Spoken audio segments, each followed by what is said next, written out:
Hello दोस्तों, welcome back to our channel. मैं आज आपको बताऊंगी कि आप यूपी पीसीएस के लिए कौन कौन सा मटेरियल पढ़ें। तो सबसे पहले आपको ये आप चेक कर लीजिए कि आपका कौन सा बैकग्राउंड है, किस स्ट्रीम से आपने पीछे पढ़ाई की हुई है, तो उस पर भी काफ़ी हद तक डिपेंड करेगा। तो इसमें देखिए हिस्ट्री, ज्योग्राफी, इकोनॉमिक्स, पॉलिटी और करेंट अफेयर्स, ये मेन होता है जीएस में। तो इसको आपको पढ़ने के लिए, हिस्ट्री के लिए आपको एनसीईआरटी आप 6 से 12 तक पूरा पढ़ जाइए। एक बार बेसिक पढ़ जाइए, बेस क्लियर हो जाए, उसके बाद आप कहीं से भी क्वेश्चन बनेगा तो आपका क्वेश्चन छूटेगा नहीं। और उसके अलावा एक किताब और आपको स्पेक्ट्रम लेनी पड़ेगी, वो मॉडर्न हिस्ट्री के लिए। उसके बाद है पॉलिटी में भी आप 11th 12th की पॉलिटी पढ़ लीजिए, 11th का ज़रूर पढ़ लीजिएगा पॉलिटी एनसीईआरटी की। और ये एम लक्ष्मीकांत की बुक, ये 2 पढ़ना है। साथ में आपको ज्योग्राफी के लिए 9th 10th 11th 12th ये चारों क्लास की सभी बुक्स आप पढ़ लीजिएगा।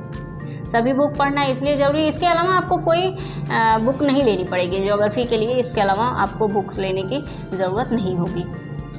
उसके बाद है आपका इकोनॉमिक। तो इकोनॉमिक्स में आप क्या पढ़ेंगे, अलग से कुछ नहीं पढ़ना है, बस जो छोटे छोटे डिफिनीशंस हैं वो आप समझ जाइए। जो टर्म्स यूज होते हैं इकोनॉमी में वो आप देख लीजिए, यूट्यूब से ही आप देख सकते हैं, या तो गूगल करके भी उसका डिफिनीशन आप जान सकते हैं। प्लस एक कोई यूट्यूब चैनल आप सेलेक्ट करिए जिस पे वो जो पढ़ाते हैं इकोनॉमिक्स, जिस पे पढ़ाते हैं वो आप अच्छे से उसे पढ़ लीजिए। और इसके अलावा आपको कोई अलग से बुक लेने की ज़रूरत नहीं है इकोनॉमिक्स के लिए। तो इतना हो गया। करंट अफेयर्स के लिए आप एक यूट्यूब चैनल कोई अच्छा देख के सेलेक्ट कर लीजिए, उससे आप पढ़िए। प्लस एक मैगज़ीन आप फॉलो करिए, कोई भी एक मैगज़ीन होना ज़रूरी है। देखिए अच्छी मैगज़ीन तो विज़न है, विज़न में कंटेंट बहुत अच्छा देते हैं, लेकिन वो थोड़ी लेंदी भी है। अगर आप वो पढ़ लें तो बहुत अच्छी बात है, नहीं तो उसके बाद क्रॉनिकल या प्रतियोगिता दर्पण में से भी कोई आप ले सकते हैं। इसके अलावा आपको अपने पर्सनालिटी पर भी काम डे 1 से ही करना है। जैसे ही आप शुरू कर रहे हैं तैयारी करना, तो पर्सनालिटी पे भी आपको काम करना है। पर्सनालिटी पे काम करने का मतलब है कि आप जो हैं उस सच्चाई को एक्सेप्ट करिए और सच्चाई में रहिए। सच्चाई में रहते हुए खुद को इम्प्रूव करने की कोशिश करिए। अपने व्यक्तित्व में बनावट बिल्कुल मत डालिए, जो भी रहिए बिल्कुल प्योर रहिए और इम्प्रूव करते रहिए। यही है पर्सनालिटी डेवलप करने का तरीका।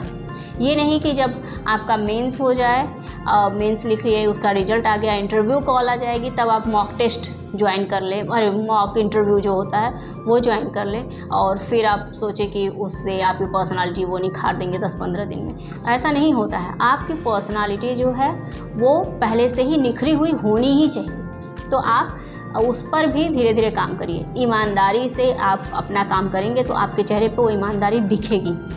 अगर आप ईमानदारी से काम नहीं करेंगे तो वहाँ के जो बैठे इंटरव्यू जो लेते हैं वो बहुत ही एक्सपीरियंस्ड वाले व्यक्ति होते हैं, बहुत हाईली क्वालिफाइड होते हैं वो, तो उनको आप एकदम अच्छे, उनको गुमराह नहीं कर सकते आप, और वो बहुत अच्छे से भाप जाते हैं कि आप क्या चीज़ हैं, आप ओरिजिनल हैं या फिर मिलावट है आपके व्यक्तित्व में। ये साफ साफ वो समझते हैं और समझ जाते हैं। इस वजह से अपने व्यक्तित्व को आप निखारिए, बनावटी व्यक्तित्व मत लाइए। जो आप बनावटी में कर रहे हैं, बनावट दिखा रहे हैं, वो आप एक्चुअल में बन जाइए। बस यही सबसे अच्छा है। और वैसे भी निखरी हुई पर्सनालिटी हर जगह काम आती है, केवल इंटरव्यू में ही नहीं, आपको बात व्यवहार में भी, किसी से रिश्ता बनाने में भी आपको वो काम आता है। इस वजह से इस पर भी आपको काम करना है। आगे कोई क्वेरी हो तो आप पूछिए, मैं ज़रूर कोशिश करूँगी कि उत्तर दूँ। ठीक, धन्यवाद।